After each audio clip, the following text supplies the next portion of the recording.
മാനിച്ചുകൊണ്ട് ഒരു ഗവർണർ ചെയ്യുന്ന കാര്യത്തെ ഞങ്ങൾ ഇതിന് വിമർശിക്കണം. ഈ പരാമർശം വിവാദമായതിന് പിന്നാലെ സെനറ്റിലേക്ക് യോഗ്യതയില്ലാത്തവരെയാണ് നോമിനേറ്റ് ചെയ്യുന്നതെങ്കിൽ അതിനെ താൻ ശക്തമായി വിമർശിക്കുമെന്നാണ് ഉദ്ദേശിച്ചതെന്ന് കെ സുധാകരൻ വിശദീകരിച്ചു.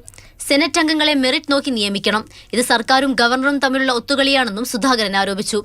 പക്ഷേ ആദ്യ പ്രതികരണം CPM-ന് രാഷ്ട്രീയ ആയുധം നൽകലായി എന്ന അഭിപ്രായമാണ് നേതാക്കൾക്കുള്ളത്. പ്രതിപക്ഷ നേതാവ് VD സതീശനും ഉത്തരം പറയാൻ ബുദ്ധിമുട്ടി. അതേ തിരുത്തിയല്ലോ. നമുക്കിപ്പോ സംസാരിക്കുമ്പോ ചിലപ്പോൾ നമ്മൾ ഉദ്ദേശിക്കാത്ത തരത്തിൽ കാര്യങ്ങൾ വരുമ്പോ നമ്മളത് കറക്റ്റ് ചെയ്യുക, അതിനെല്ലാം അപ്പം തന്നെ തിരുത്തുക.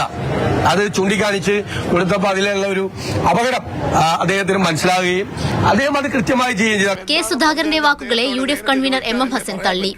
അത് പാർട്ടിയുടെ നിലപാടൊന്നും അല്ലാതെ സംഘപരിവാറുകാരെ നോമിനേറ്റ് ചെയ്തതിനെ ഞങ്ങളുടെ പാർട്ടിയുടെ ഒരു ഫോറത്തിലും ന്യായീകരിക്കാൻ ഒരു തീരുമാനം, ഒരു ചർച്ചയും നടന്നിട്ടില്ല. അങ്ങനെ ഒരു തീരുമാനം എടുത്തു. അപ്രതീക്ഷിതമായി വീണു കിട്ടിയ ആയുധം കോൺഗ്രസിനെതിരെ പ്രയോഗിക്കുകയാണ് CPM-ഉം സർക്കാരും. അദ്ദേഹത്തെ നിയോഗിച്ചത് ഹൈക്കമാൻഡാണോ അതോ BJP ആണോ?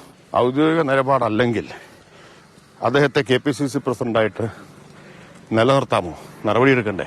പുറത്താക്കണ്ടേ? ഗവർണറെ SFI പ്രവർത്തകർ തെരുവിൽ നേരിട്ടപ്പോൾ ശശി തരൂർ MP-യും ഗവർണർക്കൊപ്പം നിന്നിരുന്നു. News desk, Mathrubhumi news.